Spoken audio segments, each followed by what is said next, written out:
ആരാണ് സത്യസന്ധൻ, ആരാണ് നല്ല മനുഷ്യൻ? ഇതാണ് ഇതിന്റെ തീം.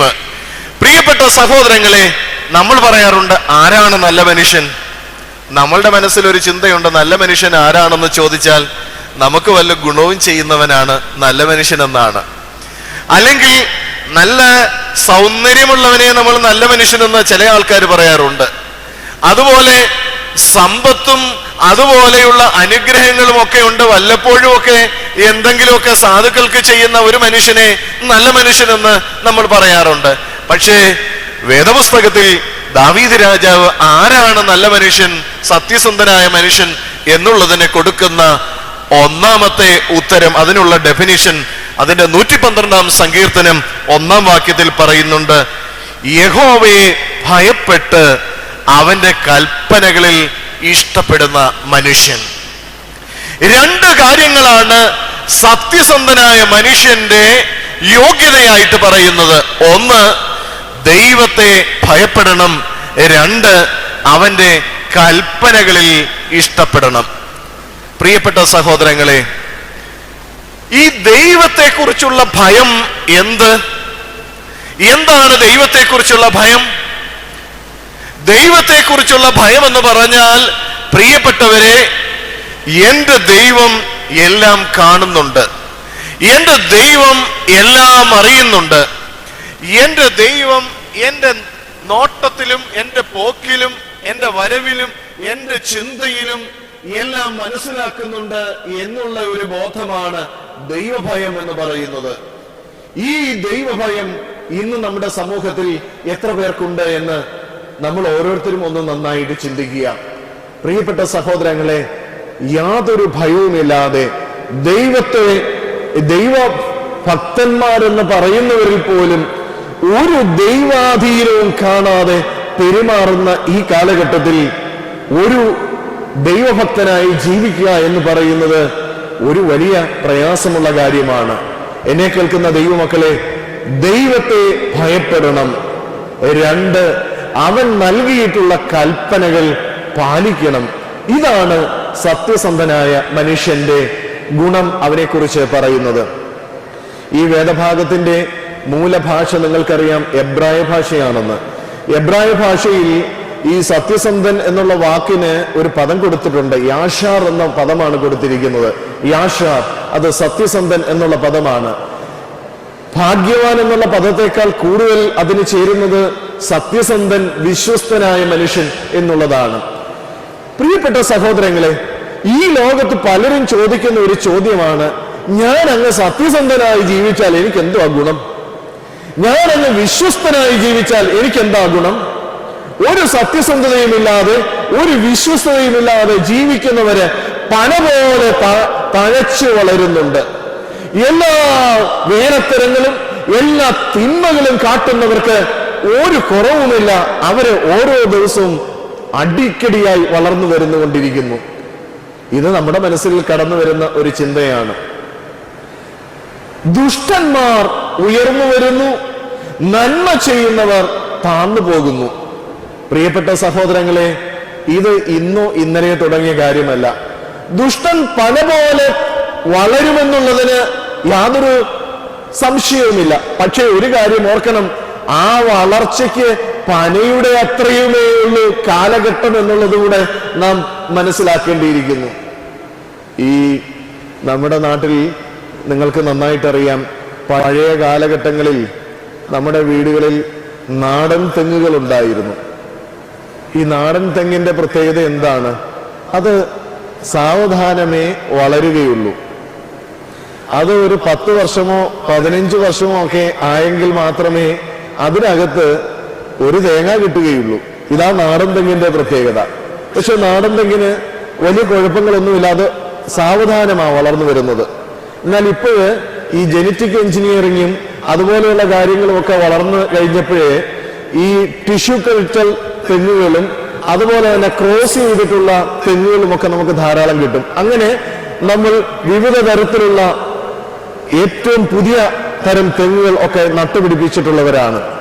നമുക്കറിയാം, പല പരസ്യങ്ങളിലും കണ്ടിട്ടുണ്ട്, 3-ാം വർഷം കായ്ക്കും, 5-ാം വർഷം കായ്ക്കും എന്നൊക്കെ പറഞ്ഞുകൊണ്ട് പല പരസ്യങ്ങളും നമ്മൾ കണ്ടിട്ടുണ്ട്. നമ്മൾ നട്ടു വളർത്തുന്നു, ശരിയാ, പെട്ടെന്ന് വളർന്നു വരുന്നു.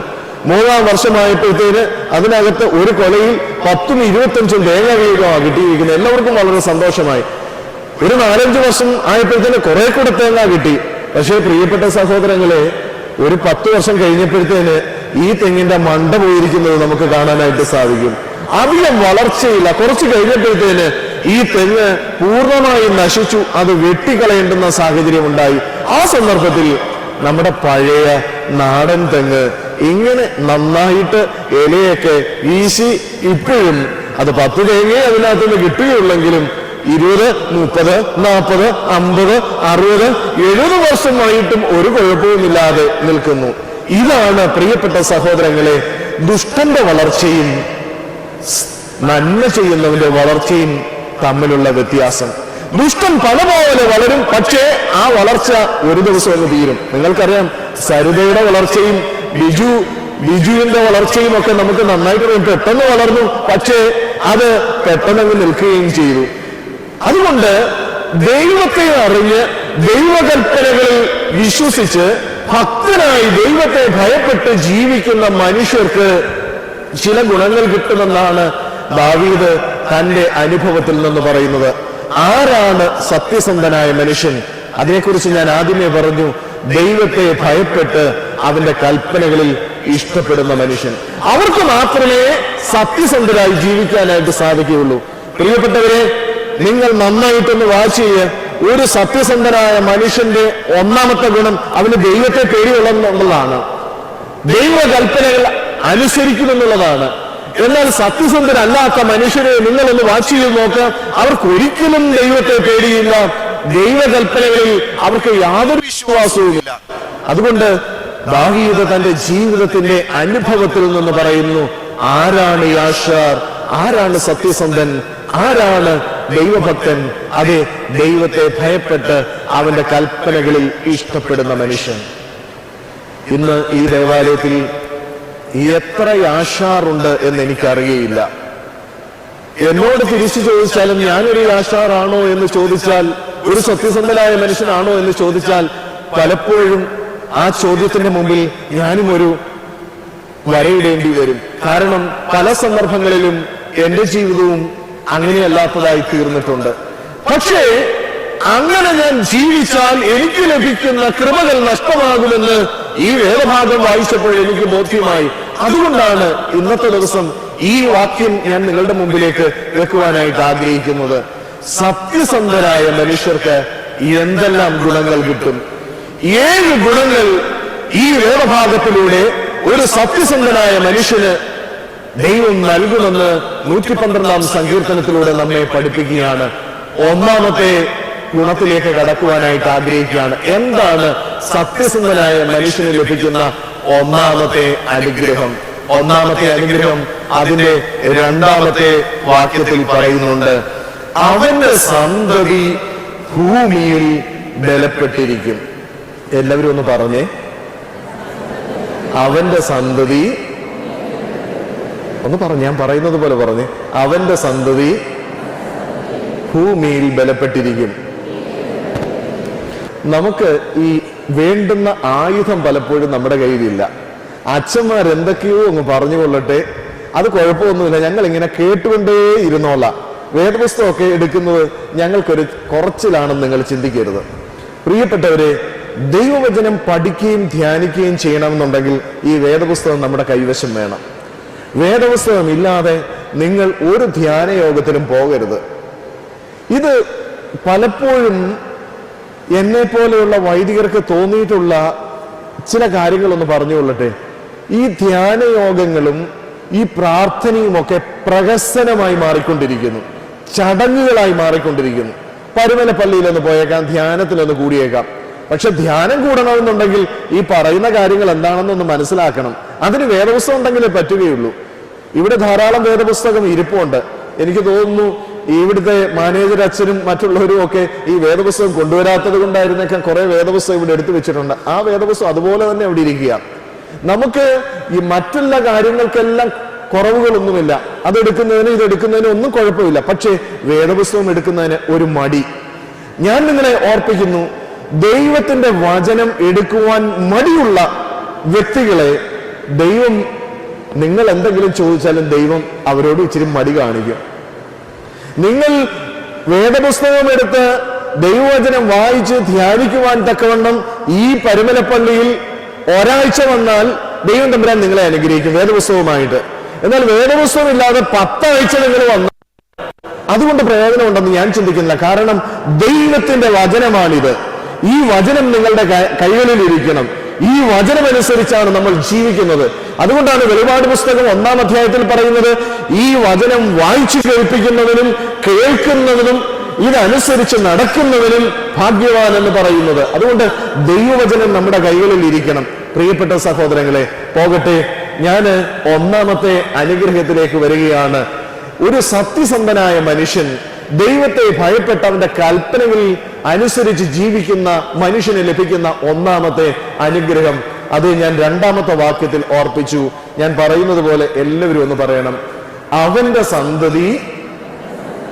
ഇത്രയും ശബ്ദമേ ഉള്ളൂ, ഉറക്കെന്ന് പറഞ്ഞാട്ടെ. അവന്റെ സന്തതി ഭൂമിയിൽ ബലപ്പെട്ടിരിക്കും.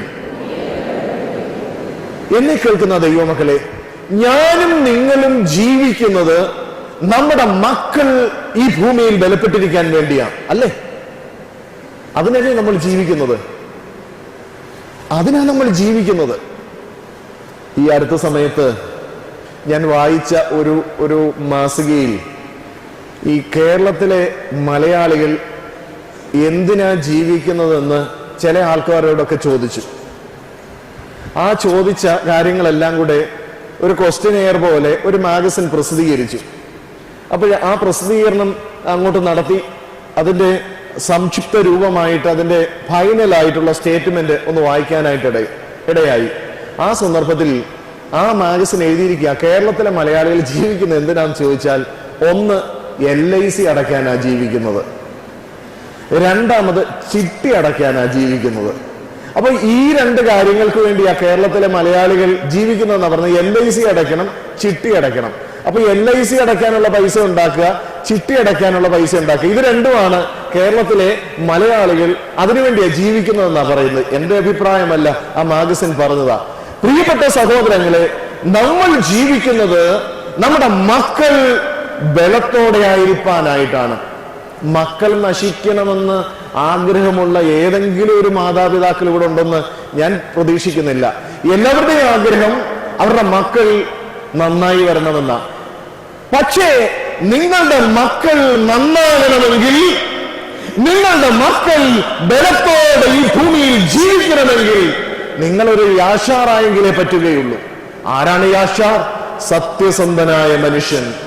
ദൈവത്തെ ഭയപ്പെട്ട് അവന്റെ കൽപ്പനകളിൽ ഇഷ്ടപ്പെട്ട് ജീവിക്കുന്ന സത്യസന്ധനായ ഒരു മനുഷ്യനായാൽ നിങ്ങൾക്ക് ദൈവം തമ്പുരാൻ തരുന്ന 1-ാമത്തെ അനുഗ്രഹം, നിങ്ങളുടെ മക്കൾ ബലപ്പെട്ടിരിക്കും. ഇല്ലെങ്കിൽ എന്ത് പറ്റുമെന്ന് അറിയാമോ? 13ാമത്തെ വയസ്സിൽ പട്ടുപോകും. വലിയ കാര്യമൊന്നുമില്ല. സുന്ദരമായി പഠിപ്പിച്ചു, എഞ്ചിനീയറിംഗും പഠിപ്പിച്ചു, നഴ്സിംഗും പഠിപ്പിച്ചു, അതുപോലെ തന്നെ മെഡിസിനും ഒക്കെ പഠിപ്പിച്ചു. പക്ഷേ ഗുണമൊന്നും ഉണ്ടാകുകയില്ല. ഒരു ഗുണവുമില്ലാതെ, ഒരു തൊഴിലും ലഭിക്കാതെ, യാതൊരു പ്രയോജനമില്ലാതെ നിങ്ങളുടെ ജീവിത അവസാനം വരെ നിങ്ങൾ ചെലവിന് കൊടുത്ത്, പണം കൊടുത്ത് വളർത്താവുന്നതല്ലാതെ, കൊന്ന തെങ്ങ് പോലെ വളർത്താവുന്നതല്ലാതെ ഒരു ഗുണവും ഉണ്ടാകുകയില്ല. നിങ്ങളുടെ മക്കൾ ഭൂമിയിൽ ബലപ്പെടണമെങ്കിൽ പ്രിയപ്പെട്ട അമ്മമാരെ, പിതാക്കന്മാരെ, ഞാൻ നിങ്ങളെ ഓർപ്പിക്കുന്നു, നിങ്ങൾ ഈ ഭൂമിയിൽ ഒരു യാശാറായി ജീവിക്കണം, ഒരു സത്യസന്ധനായ മനുഷ്യനായി ജീവിക്കണം. ഭൂമിയിൽ ബലപ്പെടണം മക്കൾ.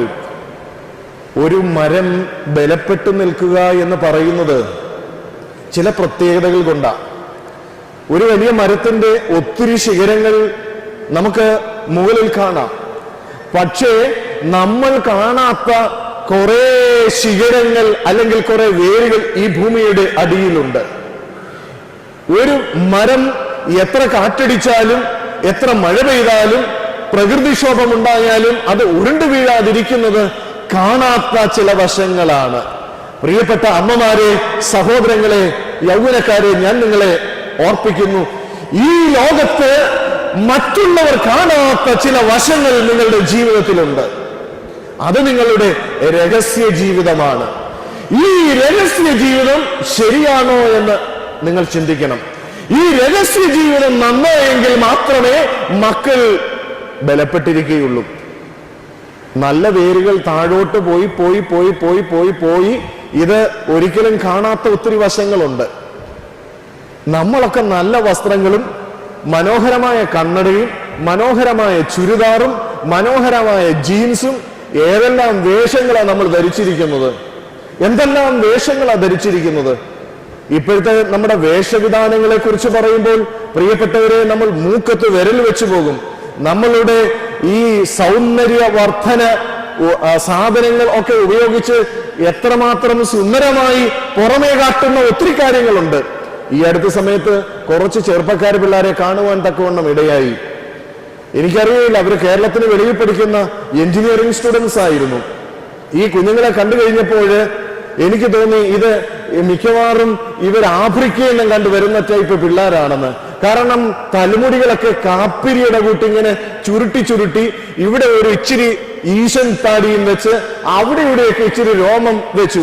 എന്റെ സഹധർമ്മിണി പറഞ്ഞു, അച്ഛാ ഇവന്മാരുടെ നാട്ടിൽ ബാർബറന്മാരാരും ഇല്ലയോ എന്ന്. കാരണം അത്രയ്ക്ക് ഇതൊക്കെയാണ് നമ്മുടെ സൗന്ദര്യത്തിന്റെ ലക്ഷണമെന്ന് ചിന്തിക്കുന്ന ഒരു കാലഘട്ടത്തിലാണ് ഞാനും നിങ്ങളും ജീവിക്കുന്നത്. പുറമെ പലതുമൊക്കെ നമ്മൾ കാട്ടും. അടുത്ത സമയത്ത് ഒരു ചെറുപ്പക്കാരൻ മദ്ബഹായിൽ കയറാനായിട്ട് കടന്നു വന്നു. മദ്ബഹായിൽ കയറാനായിട്ട് കടന്നു വന്നപ്പോൾ അവൻ ശുശ്രൂഷക്കുപ്പായി വിടുന്നതിന് മുമ്പ് ഞാൻ അവനെ ഒന്ന് നോക്കിയപ്പോൾ അവന്റെ പാന്റിൽ ഒരു 500 പോക്കറ്റെങ്കിലും മിനിമം കാണും. ചെറിയ പോക്കറ്റ് പോലെ എത്ര എണ്ണമാ. ഈ പോക്കറ്റിൽ നിന്ന് പരിശോധിച്ചപ്പോൾ ഒരു പോക്കറ്റിൽ നിന്ന് 5 സിം കാർഡും വേറൊരു പോക്കറ്റിൽ നിന്ന് ഒരു മൊബൈലും മറ്റൊരു പോക്കറ്റിൽ നിന്ന് വേറെ 3 മൊബൈലും കണ്ടെടുക്കാനായിട്ട് സാധിച്ചു. ഒന്ന് പരിശോധിച്ചപ്പോൾ ഇങ്ങനെ മാറ്റി മാറ്റി സിം കാർഡുകൾ ഇട്ട് മൊബൈലുകൾ മാറ്റി മാറ്റി ഉപയോഗിച്ച് ജീവിക്കുന്ന ഒരു സംസ്കാരത്തിലാണ് ഞാനും നിങ്ങളും ജീവിക്കുന്നത്. ഇത് കൊച്ചുങ്ങൾ മാത്രമല്ല, ഇത് അമ്മയപ്പന്മാരും ഇതിന്റെ ശൈലികളാണ്. പാതിരാത്രിയുടെ യാമങ്ങളിൽ മക്കളോ കൊച്ചുമക്കളോ പ്രിയപ്പെട്ടവരോ ഒന്നും കാണാതെ തലയണയുടെ കീഴുകളിൽ വെച്ച് മൊബൈലുകളിൽ മെസ്സേജ് അയക്കുന്ന അമ്മമാര് കൂടിക്കൊണ്ടുവരുന്ന ഒരു കാലഘട്ടം. രാത്രിയുടെ യാമങ്ങളിൽ ഭാര്യ ഉറങ്ങിക്കിടക്കുമ്പോൾ അത് മറ്റവൾക്ക് മെസ്സേജ് അയക്കുന്ന പുരുഷന്മാരുടെ കാലഘട്ടം. ഈ ഒരു കാലഘട്ടത്തിലാണ് ഞാനും നിങ്ങളും ജീവിക്കുന്നത്. ഇവിടെ എങ്ങനെ ഒരു യാഷാറിനെ നമുക്ക് കാണാനായിട്ട് സാധിക്കും? ഒരു സത്യസന്ധനായ മനുഷ്യനെ, വിശ്വസ്തനായ ഒരു മനുഷ്യനെ എവിടെ നമുക്ക് കാണാനായിട്ട് സാധിക്കും? ഇത് ചെയ്തില്ലെങ്കിൽ സംഭവിക്കുന്നത് എന്താണെന്നറിയാമോ? നിന്റെ മക്കൾ ഒറ്റ ഒരെണ്ണവും നന്നാവുകയില്ല. നീ എത്ര സമ്പാദിച്ചു വെച്ചെന്ന് പറഞ്ഞാലും, നീ തോട്ടങ്ങൾ വാങ്ങിക്കൂട്ടിയെന്ന് പറഞ്ഞാലും, നീ ഡെപ്പോസിറ്റുകൾ ഉണ്ടാക്കി വെച്ചെന്ന് പറഞ്ഞാലും അതൊന്നും പ്രയോജനം ചെയ്യാത്ത ഒരു കാലഘട്ടത്തിലേക്ക് പോകുമെന്ന് ഞാൻ നിങ്ങളെ ഓർപ്പിക്കുന്നു. പരിമല തിരുമേനിയുടെ കവറിങ്കിൽ വന്ന് എത്ര മുട്ടുകുത്തി എന്ന് പറഞ്ഞാലും ശരിയാകാത്ത സാഹചര്യങ്ങൾ ഉണ്ടാകും. കാരണം നിന്റെ കയ്യിലിരിപ്പ് അതാണ്. പ്രിയപ്പെട്ട സഹോദര സഹോദരി, ഈ ദിവസം ഞാൻ നിങ്ങളെ ഓർപ്പിക്കുന്നു, ഒരു സത്യസന്ധനായ മനുഷ്യനായി, ഒരു യാഷാറായി ജീവിക്കുവാൻ നീ തയ്യാറാണോ? അങ്ങനെയെങ്കിൽ നിനക്ക് ലഭിക്കുന്ന ഒന്നാമത്തെ അനുഗ്രഹം, നിന്റെ സന്തതി, ഉറക്കെ പറഞ്ഞേ, നിന്റെ സന്തതി ഭൂമിയിൽ ബലപ്പെട്ടിരിക്കും. നിന്റെ സന്തതി ഭൂമിയിൽ ബലപ്പെട്ടിരിക്കും. മക്കളെ വളർത്തുവാൻ, മക്കൾക്ക് വേണ്ടി ജീവൻ വെച്ച്, മക്കൾക്ക് വേണ്ടി ആഹാരം കഴിക്കാതെ, മക്കൾക്ക് വേണ്ടി ജീവിതത്തിന്റെ സുഖസൗകര്യങ്ങളെല്ലാം മാറ്റിവെച്ച് ജീവിക്കുന്ന അമ്മമാരെ, അപ്പന്മാരെ, ഞാൻ നിങ്ങളെ ഈ വെള്ളിയാഴ്ച ദിവസം നിങ്ങളോട് ഞാൻ ആഹ്വാനം ചെയ്യുന്നു. ഒരു യാഷാറായി ജീവിക്കുവാൻ നീ തയ്യാറാണോ? ദൈവത്തെ ഭയപ്പെട്ട് അവന്റെ കൽപ്പനകളിൽ ഇഷ്ടപ്പെടുന്ന ഒരു മനുഷ്യനായി ജീവിക്കുവാൻ നീ തയ്യാറാണോ? അങ്ങനെയെങ്കിൽ നിന്റെ ജീവിതത്തിൽ, നിന്റെ ഭവനത്തിൽ നിനക്ക് ലഭിക്കുന്ന ഒന്നാമത്തെ അനുഗ്രഹം, നിന്റെ മക്കൾ ഭൂമിയിൽ ബലപ്പെട്ടിരിക്കും എന്നുള്ളതാണ്. രണ്ടാമതായി, ദാവീദ് തന്റെ ജീവിതത്തിന്റെ അനുഭവങ്ങളിൽ നിന്ന് എനിക്കും നിങ്ങൾക്കും കാണിച്ചു തരുന്ന രണ്ടാമത്തെ സംഗതി, മനുഷ്യ, നീ സത്യസന്ധനായി ജീവിച്ചാൽ നിനക്ക് മറ്റൊരനുഗ്രഹം കൂടെ ദൈവം തമ്പുരാൻ തരും. അത് ഈ രണ്ടാമത്തെ വാക്യത്തിന്റെ അവസാന ഭാഗത്ത് പറയുന്നുണ്ട്, നേരുള്ളവരുടെ തലമുറ അനുഗ്രഹിക്കപ്പെടും. ഇതാണ്, തലമുറകൾ അനുഗ്രഹിക്കപ്പെടും. തലമുറകൾ അനുഗ്രഹിക്കപ്പെടും. പ്രിയപ്പെട്ടവരെ, ഈ തലമുറകളുടെ അനുഗ്രഹം ഏറ്റവും പ്രധാനപ്പെട്ട ഒന്നാണ്. ഞാന് ഇത് പറയുമ്പോൾ ആർക്കും പ്രയാസം തോന്നരുത്. കാരണം ഞാന് എവിടെ പ്രസംഗിച്ചാലും, സുവിശേഷ പ്രസംഗം നടത്തിയാലും, എവിടെ ധ്യാനയോഗം നടത്തിയാലും കൃത്യമായി ഉള്ളത് കീറിമുറിച്ച് പറയുന്ന കൂട്ടത്തില. അതുകൊണ്ട് പലപ്പോഴും ഒത്തിരി ശത്രുക്കളും എനിക്കുണ്ടായിട്ടുണ്ട്. പ്രസംഗം കഴിഞ്ഞ് ഇറങ്ങി പോകുമ്പോൾ തന്നെ പല ആൾക്കാരും പറയും, അച്ഛൻ അത് പറഞ്ഞത് ശരിയായില്ല എന്ന്. പ്രിയപ്പെട്ട സഹോദരങ്ങളെ, ഈ തലമുറകൾ അനുഗ്രഹിക്കപ്പെടണം. തലമുറകൾ അനുഗ്രഹിക്കപ്പെടണം എന്നുള്ളത് ഒരു ദൈവവൈതലിന്റെ ആവശ്യമാണ്. എന്താ തലമുറകളുടെ അനുഗ്രഹം? നമ്മുടെ നാട്ടിൽ ഒരു 50 വർഷത്തിന് മുമ്പ് വളരെ പോഷായി ജീവിച്ച പല വീടുകളും നമുക്കറിയാം. ആ വീടിന്റെ മുറ്റത്തൂടെ നമുക്ക് നടക്കാൻ പറ്റുകയില്ലായിരുന്നു. ആ വീടിന്റെ അടുത്തൂടെ നമുക്ക് പോകാൻ പറ്റുകയില്ലായിരുന്നു. ആ വീട്ടിന്റെ ഒരു കയറിയിരിക്കാൻ പറ്റുകയില്ലായിരുന്നു. നിന്നുകൊണ്ടേ വർത്താനം പറയാൻ പറ്റുക ഉള്ളായിരുന്നു. അവിടൊക്കെ ഓച്ചാനിച്ച് നിൽക്കേണ്ടുന്ന ഒത്തിരി സാഹചര്യങ്ങൾ ഉണ്ടായിട്ടുണ്ട്. 50 അല്ലോ 70 വർഷത്തിന് മുമ്പ് അങ്ങനെ വളരെ കങ്കാണിമാരായി ജീവിച്ച, അല്ലെങ്കിൽ അപ്രകാരമുള്ള അനുഭവത്തിൽ ജീവിച്ച പല ഭവനങ്ങളും ഇന്ന് നിങ്ങളൊന്ന് നോക്കിയേ. ചില വീടുകൾ ഒന്നുമില്ല. ആ കുടുംബങ്ങളുടെ സ്ഥാനത്ത് അതെല്ലാം തകർന്ന് തരിപ്പണമായി അവിടെ ഒന്നുമില്ലാത്ത ചില അനുഭവങ്ങൾ. അവരുടെ മക്കളെ കുറിച്ചൊന്ന് അന്വേഷിക്കുമ്പോൾ കാണാൻ സാധിക്കുന്നത് അവിടെയും ഇവിടെയും ഒക്കെ ഒരു ദിവസത്തെ ആഹാരത്തിനായിട്ട് ഇങ്ങനെ കൈ നീട്ടിക്കൊണ്ട് നടക്കുന്ന ചില സാഹചര്യങ്ങൾ. തലമുറകളുടെ അനുഗ്രഹം പ്രിയപ്പെട്ട സഹോദരങ്ങളെ ഏറ്റവും പ്രധാനപ്പെട്ടതാണ്. ചില വീടുകൾ നിങ്ങളൊന്ന് നോക്കിയേ, നല്ല വീടുകളൊക്കെയാണ്. അവിടെ പ്രാർത്ഥനയുണ്ടായിരുന്നു, ദൈവഭയം ഉണ്ടായിരുന്നു, ദൈവത്തിന്റെ അഭിഷിക്തന്മാരെ ബഹുമാനിക്കുന്ന ഭവനങ്ങളായിരുന്നു. പക്ഷേ ഇന്നും ഒരു മാറ്റവുമില്ലാതെ അതേപോലെ തന്നെ തലമുറകൾക്ക് യാതൊരു കുഴപ്പവും സംഭവിക്കാതെ ജീവിക്കുന്നവരുമുണ്ട്. ഇതാണ് ദൈവത്തെ അറിഞ്ഞ് ദൈവകൽപ്പനകൾ പ്രമാണിച്ച് ജീവിക്കുന്ന മക്കളുടെ തലമുറകൾക്ക് ലഭിക്കുന്ന അനുഗ്രഹം. എന്നെ കേൾക്കുന്ന ദൈവമക്കളെ, ഞാൻ നിങ്ങളെ ഓർപ്പിക്കുന്നു, നിങ്ങളുടെ തലമുറ അനുഗ്രഹിക്കപ്പെടണമോ? നിങ്ങളുടെ തലമുറ അനുഗ്രഹിക്കപ്പെടണമോ? അതോ ശാപഗ്രസ്തമായ അനുഭവത്തിലേക്ക് പോകണമോ? തലമുറകൾ അനുഗ്രഹിക്കപ്പെടണമെങ്കിൽ ഓരോ വ്യക്തിയും ഒരു യാഷാറായി മാറിയെങ്കിലേ പറ്റുകയുള്ളൂ. ഒരു സത്യസന്ധനായ മനുഷ്യൻ ആയി മാറിയെങ്കിലേ പറ്റുകയുള്ളൂ. പ്രിയപ്പെട്ടവരെ, ഇത് ഏറ്റവും പ്രധാനപ്പെട്ട ഒന്നാണ്. സത്യസന്ധത, ദൈവഭക്തി, ദൈവകൽപ്പനകൾ, ഇത് നാലും ഒരുമിച്ച് ചേരുന്ന കാര്യങ്ങളാണ്. അതുകൊണ്ട് അനുഗ്രഹിക്കപ്പെട്ട ഒരു വ്യക്തിയായി ജീവിക്കണമെങ്കിൽ നീ യാഷാറായി മാറുമെങ്കിലേ പറ്റുകയുള്ളൂ. യാഷാറിന് ലഭിക്കുന്ന രണ്ടാമത്തെ ഗുണം, അതേ, തലമുറകൾ അനുഗ്രഹിക്കപ്പെടും. 2 കാര്യങ്ങൾ ഞാൻ പറഞ്ഞു, മറക്കരുത്. വളരെ സിമ്പിളാ, വളരെ ഗഹനമായിട്ടുള്ള വേദശാസ്ത്രങ്ങളൊന്നും ഞാൻ പറയുന്നില്ല. ഒന്ന്, ഉറക്കെ പറഞ്ഞാട്ടെ, ഒരു സത്യസന്ധനായ മനുഷ്യന് ലഭിക്കുന്ന ഒന്നാമത്തെ അനുഗ്രഹം, ഉറക്കെന്ന് പറ, ഉറക്കെ പറഞ്ഞാട്ടെ, അവന്റെ സന്തതി ഭൂമിയിൽ ബലപ്പെട്ടിരിക്കും. ഉറക്കെ പറ, അവന്റെ സന്തതി ഭൂമിയിൽ ബലപ്പെട്ടിരിക്കും. 2, അവന്റെ തലമുറ അനുഗ്രഹിക്കപ്പെടും. തലമുറകളുടെ അനുഗ്രഹം, ഇത് വളരെ പ്രധാനപ്പെട്ട ഒന്നാണ്. തലമുറകൾ അനുഗ്രഹിക്കപ്പെടണം. 3, ഞാൻ വളരെ പെട്ടെന്ന് പോവുകയാണ്, 12 മണിക്ക് ഇത് അവസാനിപ്പിക്കേണ്ടുന്നതായതുകൊണ്ട് വളരെ പെട്ടെന്ന് തന്നെ ഞാൻ പോവുകയാണ്. മൂന്നാമത്തെ വാക്യത്തിൽ പറയുന്നു, യാഷാറിന് ലഭിക്കുന്ന, സത്യസന്ധനായ മനുഷ്യന് ലഭിക്കുന്ന മൂന്നാമത്തെ അനുഗ്രഹം. 3-ാം വാക്യത്തിൽ, ഐശ്വര്യവും സമ്പത്തും അവന്റെ വീട്ടിൽ ഉണ്ടാകും. ഐശ്വര്യവും സമ്പത്തും അവന്റെ വീട്ടിലുണ്ടാകും. ഇതാ പറയുന്നത്, ഐശ്വര്യവും സമ്പത്തും അവന്റെ വീട്ടിലുണ്ടാകും. എല്ലാവരും ഒന്ന് പറഞ്ഞാട്ടെ, ഒന്നുകൂടെ ഉറക്കെ എന്ന് പറഞ്ഞേ, ഒന്നുകൂടെ ഉറക്കെ എന്ന് പറഞ്ഞേ. ഞാൻ എന്തിനാണെന്നറിയാമോ ഈ ഇടയ്ക്കിടയ്ക്ക് ഉറക്കെ പറയണമെന്ന് പറയുന്നത്? ഈ ധ്യാനം കൂടാനായിട്ട് വരുന്ന ചില ആൾക്കാർ ഇവിടെയും ഉണ്ട്. ഇല്ല, അവിടെ ഇരുന്നുകൊണ്ട് ഒരു ആൻറ്റി ഇപ്പൊ 2 പ്രാവശ്യം എന്നെ വിളിച്ചു, അച്ഛാ ഇങ്ങോട്ടൊന്ന് വന്നേന്ന്. എല്ലാ ഭാഗത്തിരുന്ന ഒരു അങ്കിളും വിളിച്ചു, അച്ഛാ ഇങ്ങോട്ടൊന്ന് വന്നേന്ന്. എനിക്ക് വരാൻ നേരമില്ല. ഈ ധ്യാനത്തിനുള്ള കാര്യങ്ങളെല്ലാം പറഞ്ഞു തീർത്തെങ്കിലേ പറ്റുകയുള്ളൂ.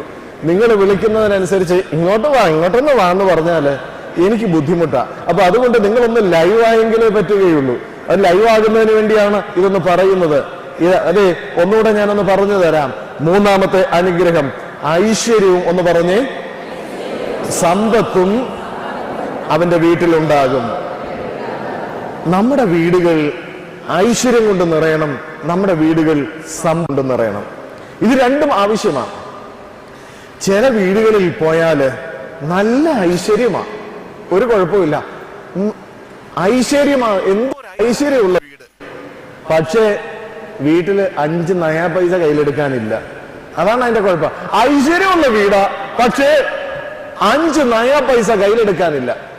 ചില വീടുകളിൽ ചെന്നാല് പൂത്ത കാശ, ഇഷ്ടം പോലെ പണമുണ്ട്, പക്ഷേ ആ വീട്ടിൽ കയറിയാല് ഒരൈശ്വര്യവും ഇല്ല. ഇതാണ് നമ്മളുടെയൊക്കെ വീടുകളുടെ പണമുണ്ട്, ഐശ്വര്യമില്ല, ഐശ്വര്യമുണ്ട്, പണമില്ല. പ്രിയപ്പെട്ടവരെ, ദൈവം ഇത് രണ്ടും നമുക്ക് തരണം. ഐശ്വര്യവും വേണം, പിന്നെന്താ വേണ്ടുന്നത്? സമ്പത്തും വേണം. ഐശ്വര്യവും വേണം, സമ്പത്തും വേണം. ഇത് രണ്ടും നിങ്ങളുടെ വീടുകൾക്ക് വേണമെന്നുള്ളവരൊന്ന് കൈപൊക്കിയേ. ഐശ്വര്യവും സമ്പത്തും എന്റെ വീട്ടിന് വേണമെന്നുള്ളവരൊന്ന് കൈപൊക്കിയേ. വേണ്ടായോ? രണ്ടും വേണ്ടായോ? ആർക്കും വേണ്ടാന്ന് തോന്നുന്നല്ലോ. എല്ലാവർക്കും വേണം അല്ലേ? അപ്പോ ഐശ്വര്യവും സമ്പത്തും നിങ്ങളുടെ ഭവനങ്ങളിൽ വേണമെന്നുണ്ടെങ്കിൽ നിങ്ങൾ ആരായിത്തീരണം? അതെ, സത്യസന്ധനായ മനുഷ്യനായി തീരണം, ഒരു യാഷാറായി മാറണം. പ്രിയപ്പെട്ടവരെ, എങ്ങനെയാ ഈ ഐശ്വര്യവും സമ്പത്തും നമ്മുടെ ഭവനങ്ങളിലേക്ക് വരുന്നത്? ഇത് ഒരു മന്ത്രമൊന്നുമല്ല, ഇത് വലിയ പ്രത്യേകതകളൊന്നുമല്ല. ഐശ്വര്യവും സമ്പത്തും നിന്റെ വീട്ടിൽ വരാനുള്ള വഴി എന്ന് പറയുന്നത്, പ്രിയപ്പെട്ടവരെ, നിന്റെ വീട് ഡിവൈൻ എനർജി കൊണ്ട് നിറയണം. എങ്ങനെയായി ഡിവൈൻ എനർജി കൊണ്ട് നിന്റെ ഭവനം നിറയുന്നത്? ഒരു ചെറിയ ഉദാഹരണം ഞാൻ പറഞ്ഞു തരാം. ഇപ്പോഴ് സിഗരറ്റ് വലിക്കുന്ന ആൾക്കാർ ധാരാളം ഉണ്ട് നമ്മുടെ ചുറ്റുപാടും. മദ്യപിക്കുന്ന ആൾക്കാരും നമ്മുടെ ചുറ്റുപാടും ധാരാളം ഉണ്ട്. ഒരാൾ വീട്ടിൽ അയാളുടെ മുറിയിലിരുന്ന് ഇങ്ങനെ സിഗരറ്റ് വലിച്ചിടുന്നു. സിഗരറ്റ് വലിക്കാത്ത ഒരു വ്യക്തി ആ വീട്ടിനുള്ളിലേക്ക് കയറുമ്പോൾ അയാൾക്ക് എന്ത് തോന്നും? ആകെപ്പാടെ ഒരു അസ്വസ്ഥതയാണ്, അതിനകത്തോട്ട് കയറാൻ തോന്നുകയില്ല. മദ്യപിക്കുന്ന ആൾക്കാരുണ്ട്. വീടുകളിൽ മദ്യപാനത്തിന്റെ ഒരു ചെറിയ ബാറാക്കി മാറ്റുന്ന ആൾക്കാരുണ്ട്. അങ്ങനെ മദ്യപിച്ചിരിക്കുന്ന വീടുകളിലേക്ക് നമുക്ക് കയറി ചെല്ലുവാനായിട്ട് തോന്നുകയില്ല. മദ്യം ഉപയോഗിക്കാത്തവർക്ക് അവിടെ ചെല്ലുമ്പോൾ വല്ലാത്ത ഒരു അസ്വസ്ഥതയാണ്. കാരണം അവിടെ ഈ മദ്യത്തിന്റെ എനർജിയും ഈ സിഗരറ്റിന്റെ എനർജിയും കൊണ്ട് നിറഞ്ഞിരിക്കുക. അവിടെ നമ്മളെ പോലുള്ളവർക്ക്, ഇത് ഉപയോഗിക്കാത്തവർക്ക് കയറി ചെല്ലുവാനായിട്ട് സാധ്യമല്ല. അവർക്ക് ആകെപ്പാടെ ഒരു വല്ലായ്മയാണ്. എന്നെ കേൾക്കുന്ന ദൈവമക്കളെ, നിങ്ങളുടെ ഭവനം പ്രാർത്ഥനാ ഭവനമായി തീരുമ്പോൾ, നിങ്ങളുടെ വീട്ടിൽ വേദപുസ്തകം വായിക്കുമ്പോൾ, നിങ്ങളുടെ വീട്ടിൽ ആത്മീയ ഗാനങ്ങൾ വായിക്കുമ്പോൾ, നിങ്ങളുടെ വീട്ടിൽ മധ്യസ്ഥ പ്രാർത്ഥനകൾ നടത്തുമ്പോൾ, നിങ്ങളുടെ വീട് ദൈവത്തിന്റെ ഭവനമായി മാറിക്കൊണ്ടിരിക്കുകയാണ്. ആ ഭവനത്തിൽ ഈ ദൈവിക എനർജി, ഡിവൈൻ എനർജിയാണ് നിറയുന്നത്. ഈ ഡിവൈൻ എനർജി ഉള്ളിടത്ത് പിശാച് കടന്നു വരാനായിട്ട് സാധിക്കുകയില്ല.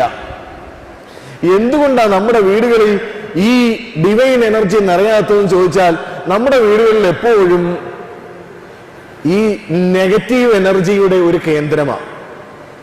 ഈ നെഗറ്റീവ് എനർജി എന്ന് പറയുന്നത് ഡിവൈൻ എനർജിക്ക് വ്യത്യസ്തമാണ്. അതിന് നേരെ ഓപ്പോസിറ്റ് ആണ്.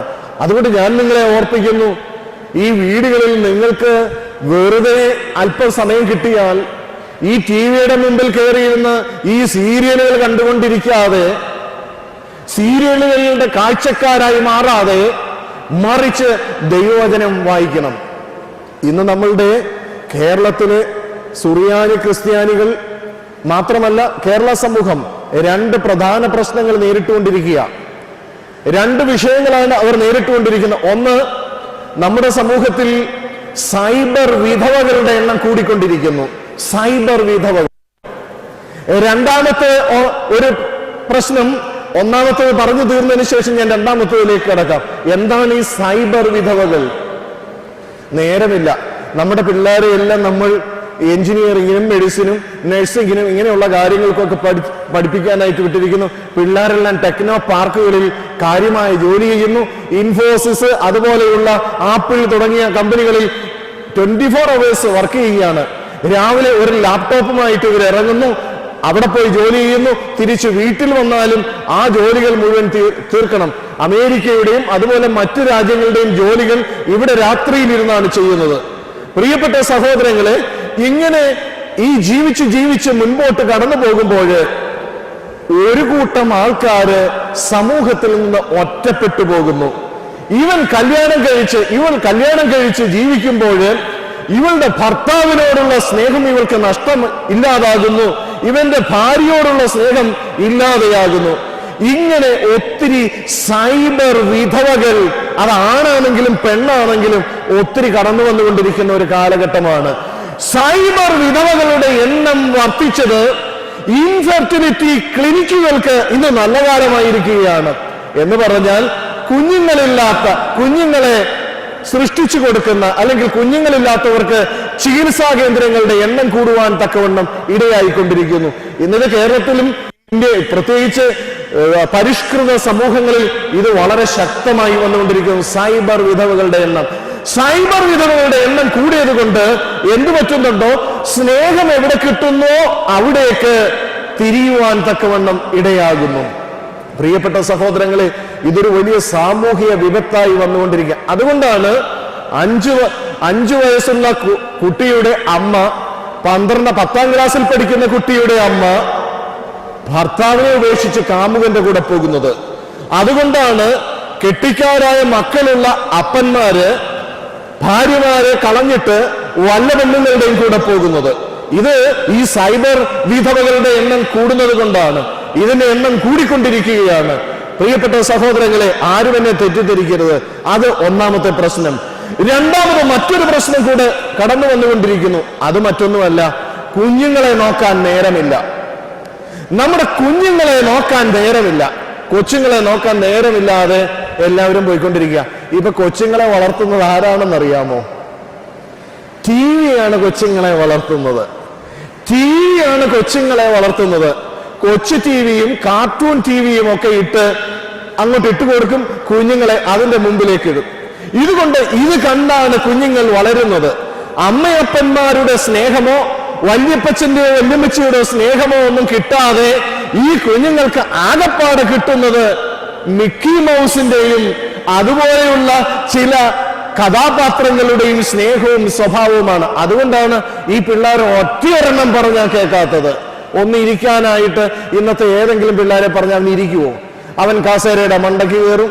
ആ കസേരയുടെ മണ്ടയിൽ നിന്ന് ജമ്പ് ചെയ്ത് അടുത്ത കസേരയുടെ മണ്ടയ്ക്ക് വീഴും. അത് കഴിഞ്ഞിച്ച് ഏതെല്ലാം തരത്തിൽ ഏതെല്ലാം കോപ്രായങ്ങൾ കാട്ടാമോ അതെല്ലാം കാട്ടും. കാരണം വളർത്തുന്നത് അമ്മയപ്പന്മാരല്ല, പിന്നെ ആരാണ് വളർത്തുന്നത്? ഈ കൊച്ചു ടിവിയും കാർട്ടൂൺ ടിവികളുമാണ് വളർത്തുന്നത്. അതുകൊണ്ട് കുഞ്ഞുങ്ങളുടെ പൊതുവായിട്ടുള്ള ജീവിതക്രമങ്ങളിൽ വല്ലാത്ത മാറ്റം വന്നുകൊണ്ടിരിക്കുന്ന ഒരു കാലഘട്ടം. പ്രിയപ്പെട്ട സഹോദരങ്ങളെ, ഇതാണ് നമ്മുടെ വീടുകളെ ഗ്രസിച്ചുകൊണ്ടിരിക്കുന്നത്. ഇവിടെ പറയുന്നു, ഐശ്വര്യവും സമ്പത്തും നിന്റെ ഭവനത്തിൽ ഉണ്ടാകണമെന്ന്. ഐശ്വര്യവും സമ്പത്തും നിന്റെ ഭവനത്തിൽ ലഭിക്കണമെങ്കിൽ നിന്റെ വീട് ഡിവൈൻ എനർജി കൊണ്ട് നിറയണം. അത് ഈ പറയുന്ന അനുഭവങ്ങളൊക്കെ ഒന്ന് മാറ്റിവെച്ചിട്ട് നിന്റെ വീട്ടിൽ പ്രാർത്ഥനയുടെ ഭവനമായി തീരണം. എന്റെ ഭവനം പ്രാർത്ഥനാലയം എന്ന കർത്താവ് പറഞ്ഞതുപോലെ വീടുകൾ പ്രാർത്ഥിക്കുവാനായിട്ട് വീടുകളിൽ സമയം കണ്ടെത്തണം. അതേ പ്രിയപ്പെട്ട സഹോദരങ്ങളെ, ഇതാ സത്യസന്ധനായ മനുഷ്യന് ലഭിക്കുന്ന മൂന്നാമത്തെ അനുഗ്രഹം ഞാൻ പറഞ്ഞു. ഐശ്വര്യവും സമ്പത്തും അവന്റെ വീട്ടിൽ ഉണ്ടാകും. മറന്നു പോകരുത്. 3 കാര്യങ്ങൾ പറഞ്ഞു. എന്തൊക്കെയാ? ഒന്നുകൂടെ നോർത്തെ. ഒന്നാമത്തെ ഗുണം, ഒരു യാശാറിന് ലഭിക്കുന്ന ഒന്നാമത്തെ ഗുണം, അവന്റെ സന്തതി ഭൂമിയിൽ ഉറക്കെ പറ ബലപ്പെട്ടിരിക്കും. 2, നേരുള്ളവരുടെ തലമുറ അനുഗ്രഹിക്കപ്പെടും. 3, ഐശ്വര്യവും സമ്പത്തും അവന്റെ ഭവനത്തിലുണ്ടാകും. 4, മറ്റൊരു കാര്യം കൂടെ ഈ 112-ാം സങ്കീർത്തനം 4-ാം വാക്യത്തിൽ പറയുന്നുണ്ട്. 4-ാമത്തെ വാക്യത്തിൽ, നേരുള്ളവർക്ക് ഇരുട്ടിൽ വെളിച്ചമുദിക്കും. നേരുള്ളവർക്ക് ഇരുട്ടിൽ വെളിച്ചമുദിക്കും. എന്താ ഇരുട്ടിൽ വെളിച്ചമുദിക്കുക? പ്രിയപ്പെട്ട സഹോദരങ്ങളെ, നമ്മുടെ ജീവിതത്തിൽ വിവിധ കാലഘട്ടങ്ങളുണ്ട്. വിവിധ കാലഘട്ടങ്ങളിലൂടെയാണ് ഞാനും നിങ്ങളുമൊക്കെ ഓരോ ദിവസവും കടന്നു പോകുന്നത്. മഴയുള്ള കാലഘട്ടമുണ്ട്, വേനലുള്ള കാലഘട്ടമുണ്ട്, ഇടിയുള്ള കാലഘട്ടമുണ്ട്, ദുഃഖങ്ങളുള്ള കാലഘട്ടമുണ്ട്, അതുപോലെ കഷ്ടതകളും വേദനകളുമുള്ള കാലഘട്ടമുണ്ട്. ഏതുമാകട്ടെ, വിവിധ കാലഘട്ടങ്ങളിലൂടെയാണ് ഞാൻ നിങ്ങളും പോകുന്നത്. എന്നും നമുക്ക് സന്തോഷമുള്ള കാലഘട്ടം മാത്രമല്ല. ഇരുട്ടെന്ന് പറയുന്നത് നമ്മുടെ ജീവിതത്തിലെ ദുഃഖങ്ങളുടെയും വേദനകളുടെയും എടുത്താൽ പൊങ്ങാത്ത ഭാരങ്ങളുടെയും കാലഘട്ടമാണ്. ഒരു പിതാവിനെ സംബന്ധിച്ചിടത്തോളം അവൻ എടുത്താൽ പൊങ്ങാത്ത ഒത്തിരി ഭാരങ്ങൾ പൊക്കുന്ന ചില സാഹചര്യങ്ങളുണ്ട്. ഈ കാലഘട്ടങ്ങളിലൂടെ നീ പോകുമ്പോൾ ഇങ്ങനെയാണ് തിരുവചനം പറയുന്നത്, ഇരുട്ടിൽ വെളിച്ചം ഉദിക്കും. ഞാൻ എൻ്റെ ജീവിതത്തിലെ ഒരനുഭവം ഒന്ന് പറയുക. ഈ അടുത്ത സമയത്ത് നടന്ന, 1 മാസത്തിന് മുമ്പ് നടന്ന ഒരു സംഭവം ഞാനൊന്ന് പറയാനായിട്ട് ആഗ്രഹിക്കുക.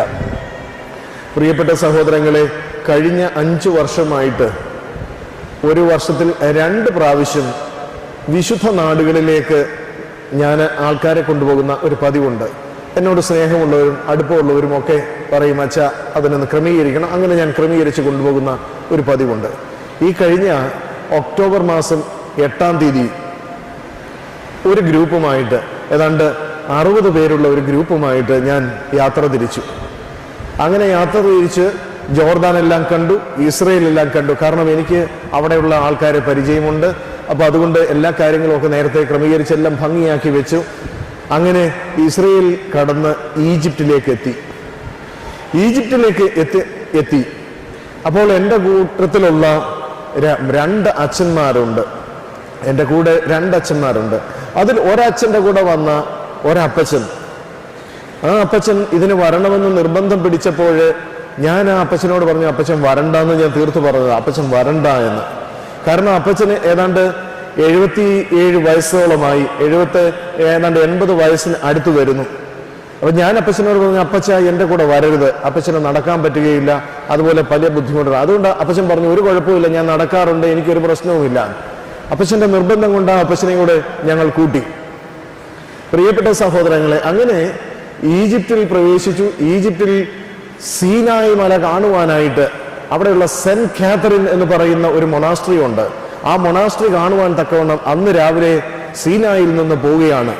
ഏതാണ്ട് 13 മണിക്കൂർ യാത്ര ചെയ്ത് വേണം അവിടെ ചെല്ലാനായിട്ട്. അങ്ങോട്ടും ഇങ്ങോട്ടുമുള്ള യാത്ര ഒരു 6.5 മണിക്കൂർ അങ്ങോട്ടും 6.5 മണിക്കൂർ തിരിച്ചും വീണ്ടും വന്നെങ്കിൽ മാത്രമേ ഇത് കണ്ട് പിന്നെ കെയ്റോയിലെത്താനായിട്ട് സാധിക്കുകയുള്ളൂ. അങ്ങനെ ഒരു വല്ലാത്തൊരു യാത്രയാണ്. ആ യാത്രയുടെ സന്ദർഭത്തിൽ ഈ അപ്പച്ചന് പെട്ടെന്ന് ഒരു പ്രശ്നമുണ്ടായി. അപ്പച്ചന്റെ പ്രഷർ കൂടി. എല്ലാം നല്ല എയർ കണ്ടീഷൻ ബസ്സും മറ്റു കാര്യങ്ങളും ഒക്കെയാണ്, നമ്മുടെ കൂടെ ആൾക്കാരുണ്ട്, എല്ലാ സൗകര്യങ്ങളും ക്രമീകരണങ്ങളും ഒക്കെ ഉണ്ട്. ഈ അപ്പച്ചന് ഹൈ പ്രഷർ ആയിട്ട് ഈ അപ്പച്ചൻ ബോധരഹിതനായിട്ട് ആയിത്തീർന്നു.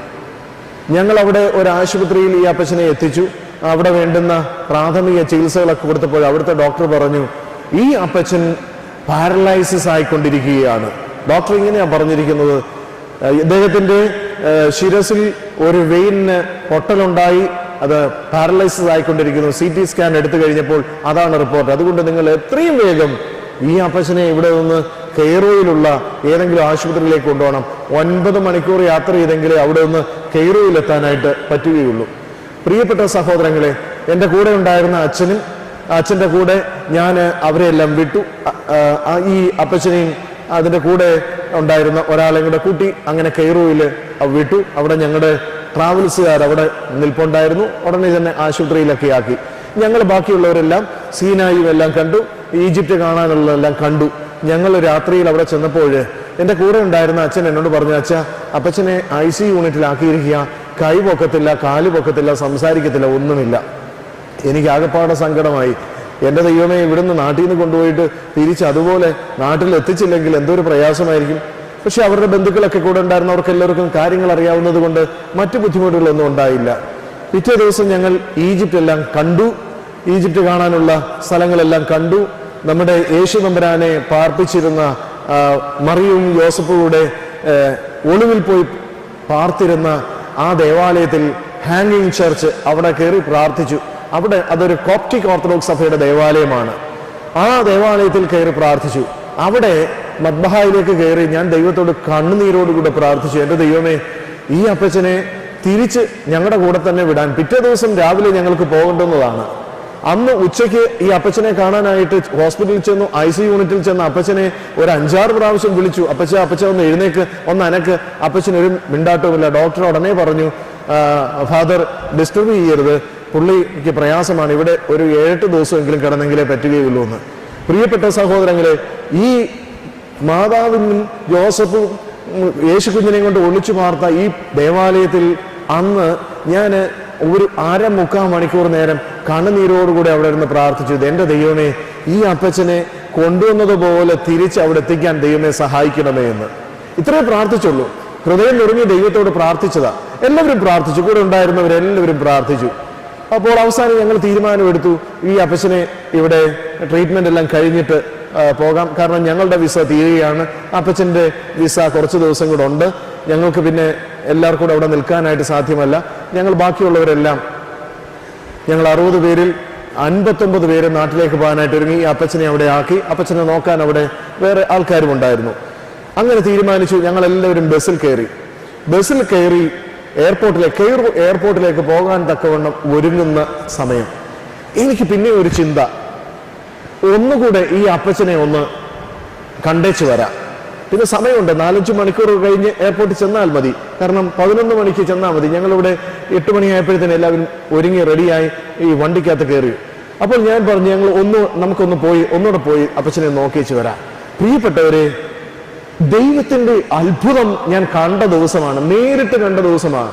ഈ തലേ ദിവസം അനങ്ങാൻ വയ്യാതെ, എഴുന്നേക്കാൻ വയ്യാതെ, സംസാരിക്കാൻ വയ്യാതെ കിടന്ന ഈ അപ്പച്ചൻ, അന്ന് ഞങ്ങൾ അവിടെ ചെന്നപ്പോൾ ഈ അപ്പച്ചനെ വിളിച്ചപ്പോൾ അപ്പച്ചൻ എന്തുകൊണ്ട് അച്ഛാന്ന് ചോദിച്ച് ഇതൊക്കെ ആ കട്ടില് അതിന് ചാടി എഴുന്നേക്കുന്നു. മൂക്കിലും ഇവിടെ എല്ലാം ഇതൊക്കെ വെച്ചിട്ടുണ്ട്, ചാടി എഴുന്നേക്കുന്നു. ഉടനെ ഞങ്ങൾ ഡോക്ടറോട് പറഞ്ഞു, ഈ അപ്പച്ചന് കുഴപ്പമൊന്നുമില്ല, ഞങ്ങൾക്ക് കൊണ്ടുപോകുന്നു.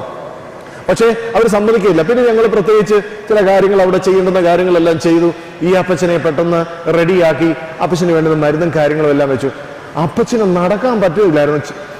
നിങ്ങളൊന്ന് ഓർത്തു നോക്കണം, ഞങ്ങൾ പൊക്കിയെടുത്ത് ഈ മെഡിക്കൽ ആംബുലൻസിനകത്ത് കയറ്റിയ അപ്പച്ചനെ ഈ ആശുപത്രിയിൽ നിന്ന് ഞങ്ങൾ ഇറക്കിക്കൊണ്ട് വരുമ്പോൾ ഞാനും ഒരാളോടെ കൂടെ നിന്നപ്പോൾ, എൻ്റെ കൂടെ നിന്ന് അച്ഛനോട് നിന്നപ്പോൾ അപ്പച്ചന് പെതുക്കെ നടക്കാം. ഈ ഫ്ലൈറ്റിനകത്ത് ആളിനെ നടത്തിക്കൊണ്ടേ കയറ്റാൻ പറ്റുകയുള്ളൂ. പ്രിയപ്പെട്ടവരെ, ദൈവം അത്ഭുതം പ്രവർത്തിച്ചു. ആ അപ്പച്ചനെ ഞങ്ങൾ കുവൈറ്റ് എയർവേസിനകത്ത് കയറ്റി കുവൈറ്റ് എത്തി തിരിച്ച് ട്രിവാൻഡ്രം എയർപോർട്ടിൽ വന്ന് കൊണ്ടുവന്നു. നാട്ടിൽ വന്നപ്പോൾ അവരുടെ ആൾക്കാർ ബന്ധുക്കളും ഒക്കെ സ്വീകരിക്കാനായിട്ടുണ്ടായിരുന്നു. അപ്പച്ചന് സംസാരിക്കാനും സാധിച്ചു. കൊട്ടാരക്കര ഹോസ്പിറ്റലിൽ ഒരു ന്യൂറോ സർജൻ ഉണ്ട്, അദ്ദേഹത്തിന്റെ അടുത്ത് കൊണ്ട് കാണിച്ചപ്പോൾ അദ്ദേഹം പറഞ്ഞു, ഇതൊരു മിറക്കിളാണെന്ന്. എന്നെ കേൾക്കുന്ന ദൈവമക്കളെ, എപ്പോഴും നമ്മൾ ഓർക്കേണ്ടുന്ന ഒരു കാര്യമാണ്, ദൈവത്തെ അറിഞ്ഞ് ദൈവവുമായുള്ള ബന്ധത്തിൽ വിശ്വാസത്തോടുകൂടെ ജീവിക്കുന്ന വ്യക്തികളുടെ ജീവിതത്തിൽ ദൈവം അത്ഭുതങ്ങൾ പ്രവർത്തിക്കുമെന്നുള്ളതിന് യാതൊരു സംശയമില്ല. ഇരുട്ടിൽ ദൈവം വെളിച്ചമുദിക്കും. ഞാൻ നിങ്ങളോട് പറഞ്ഞിട്ടുണ്ടോ?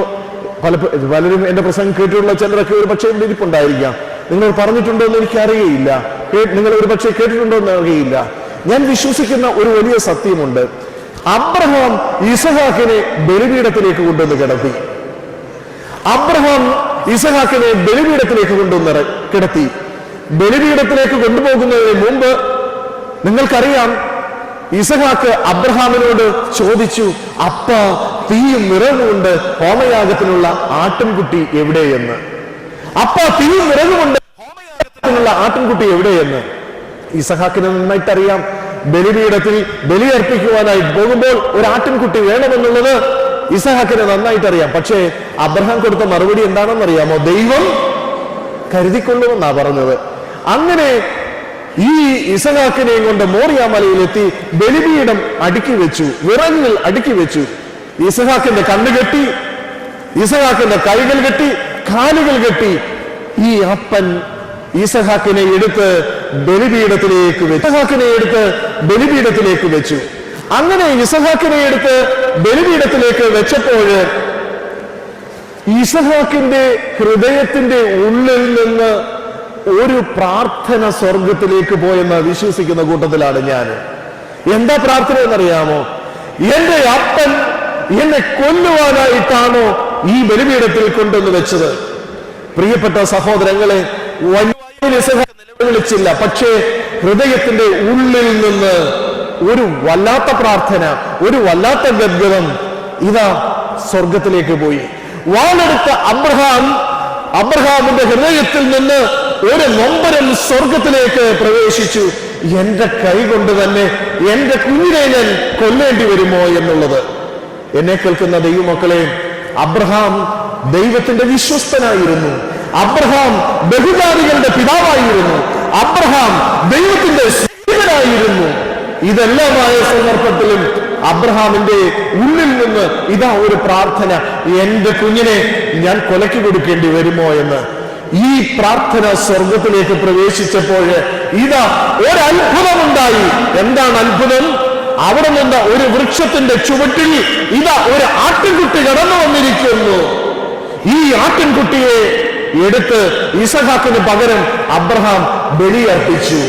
പ്രിയപ്പെട്ട സഹോദരങ്ങളെ, സഹോദരിമാരെ, അമ്മമാരെ, ഞാൻ നിങ്ങളെ ഓർപ്പിക്കുന്നു, ഈ പരിശുദ്ധ ദേവാലയത്തിൽ, പരിമല തിരുമേനിയുടെ സ്വർഗീയ സാന്നിധ്യമുള്ള ദേവാലയത്തിൽ നീ ഒരു യാശാറായിട്ട് കടന്നു വന്ന് ഇവിടെ ഒരു തുള്ളി കണ്ണുനീർ അർപ്പിച്ച് നീ പ്രാർത്ഥിച്ചാല് ദൈവം അത്ഭുതങ്ങൾ പ്രവർത്തിക്കുമെന്നുള്ളതിന് യാതൊരു സംശയമില്ല.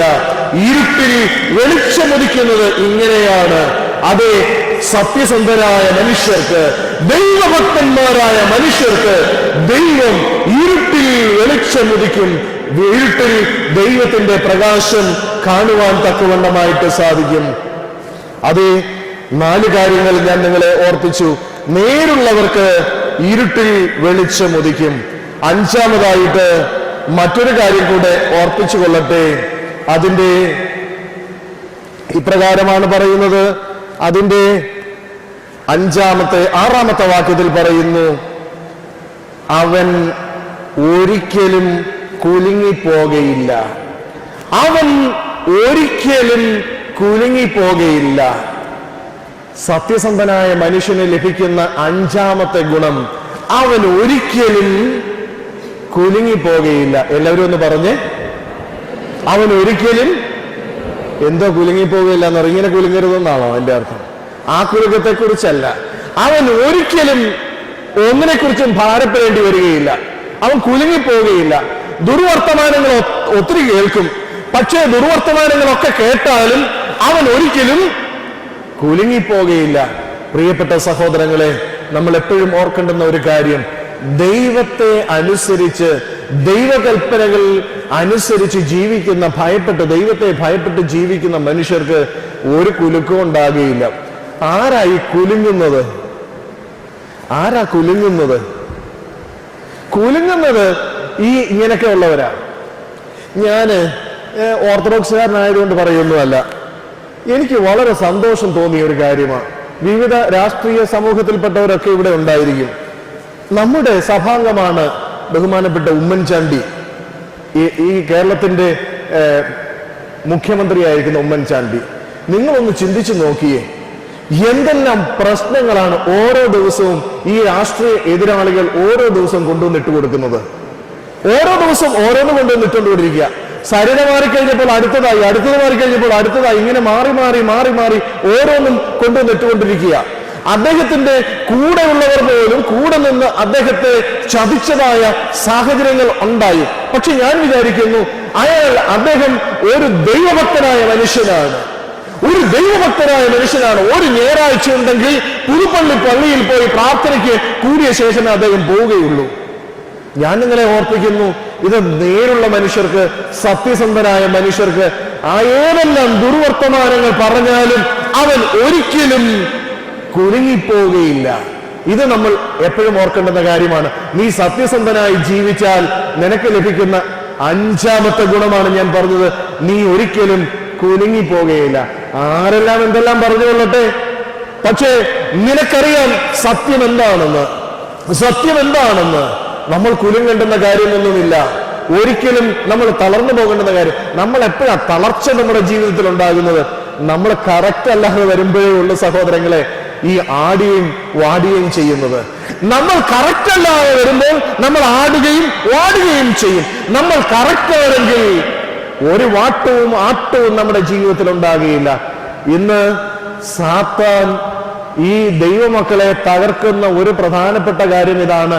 ഈ കറക്റ്റ് അല്ലാത്ത വഴികളിലൂടെ നമ്മളെ നയിച്ച പണം ഉണ്ടാക്കാൻ ഏത് മാർഗവും സ്വീകരിക്കുക, അതുപോലെ തന്നെ കാര്യങ്ങൾ നേടാൻ ഏത് ജുജുപ്സാവകമായ വഴികളും സ്വീകരിക്കുക, ദൈവികമായ കാര്യങ്ങൾക്ക് ഒരു പ്രാധാന്യവും നൽകാതെ,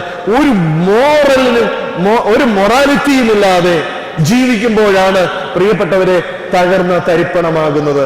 അതുകൊണ്ട് സത്യസന്ധനായ മനുഷ്യന് ലഭിക്കുന്ന 5ാമത്തെ ഗുണം ഞാൻ പറഞ്ഞു, മറന്നു പോകരുത്. എന്താണ്?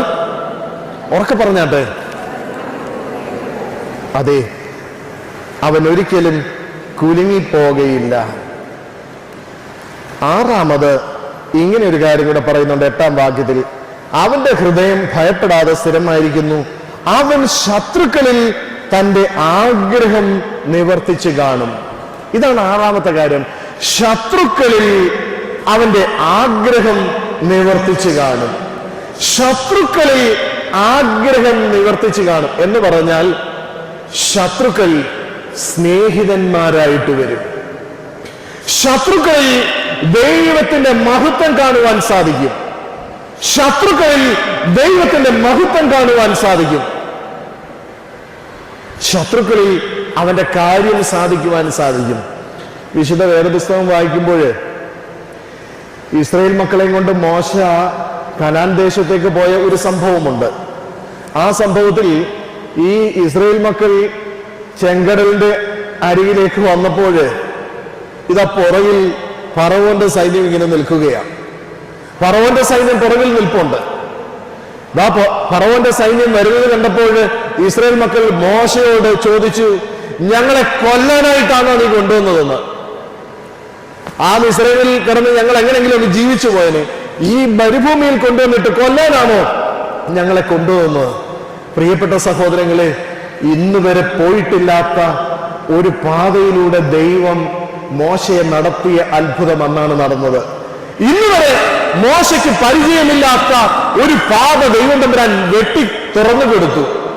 ശത്രുക്കൾ എങ്ങനെ നിൽക്കുമ്പോൾ, കൂടെ നിൽക്കുന്നവർ കല്ലുമായി നിൽക്കുമ്പോൾ, എതിരാളി പുറകിൽ നിന്ന് മഹാമഹത്വത്തോടുകൂടെ ഇറങ്ങി വന്നപ്പോൾ അതാ അന്ന് ദൈവം അത്ഭുതം പ്രവർത്തിച്ചു. മോശയോട് പറഞ്ഞു, മുൻപോട്ട് പോകാം.